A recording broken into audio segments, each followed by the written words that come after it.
ناظرین، غزہ میں 7 اکتوبر کے حملوں کے بعد غزہ شہر میں ایک ایسا روح فرسا منظر کا عالم ہے کہ ہر حساس انسان کی آنکھ اشک بار ہو جاتی ہے، مگر نام نہاد اقوام متحدہ اور یورپ کے 7 مسلم حکمرانوں کو ذرا برابر بھی فرق نہیں پڑا۔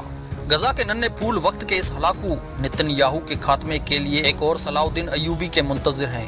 سوشل میڈیا پر بچوں کی شہادت، کہیں ماں اپنے بیٹے کو آخری لوری دے رہی ہے تو کہیں باپ اپنی بیٹی کو گود میں لیے ہوئے ہیں، تو کہیں بچے خود یہ سوال کر رہے ہیں کہ مسلم امہ اور عرب کہاں ہیں۔ کہیں بہن بھائی کو اور کہیں بھائی بہن کو شہادت کے عظیم مرتبہ پر فائز ہوتے ہوئے دیکھ رہے ہیں۔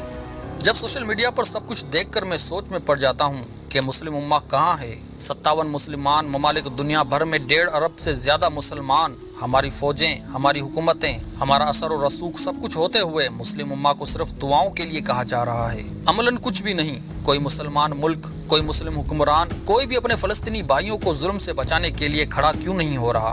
مگر بھول جاتے ہیں ہم تو PSL جیسی رونقیں، تیل کی چمک، بلند و بالا امارات اور اقتدار کے نشے میں کہیں گم ہو چکے ہیں۔ غزہ کی وزارت صحت کا کہنا ہے کہ 7 اکتوبر 2023 کے بعد غزہ میں اسرائیلی حملوں میں مرنے والے فلسطینیوں کی تعداد 30,000 سے تجاوز کر گئی ہے، جن میں زیادہ تر بچے اور خواتین شامل ہیں۔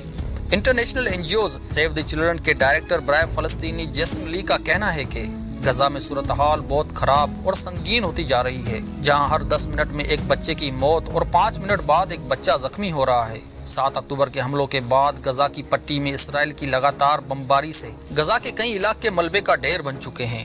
مسجدوں، اسکولوں، اسپتالوں، رہائشی اور کاروباری عمارتوں سب کو بلا تفریق نشانہ بنایا جا رہا ہے۔ اطلاعات کے مطابق غزہ کا پانی، بجلی بند کر دیے گئے اور خوراک، دواؤں اور کسی بھی قسم کی سپلائی نہیں کی جا رہی۔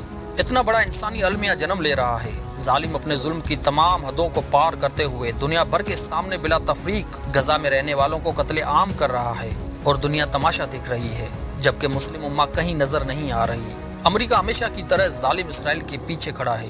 ایک طرف یہودی فلسطین کی نسل کشی کر رہے ہیں، دوسری طرف غزہ میں جنگ کے دوران ہر 20 منٹ میں ایک بچے کی پیدائش ہو رہی ہے۔ اللہ کرے انہی بچوں میں کوئی صلاح الدین ایوبی فاتح بیت المقدس پیدا ہو، جو مسلموں کی قبلہ اول کو اسرائیلی قبضے سے آزاد کرا سکے، لیکن مسلم امہ کو روز حشر اس مجرمانہ خاموشی کا حساب دینا پڑے گا۔ اللہ حافظ۔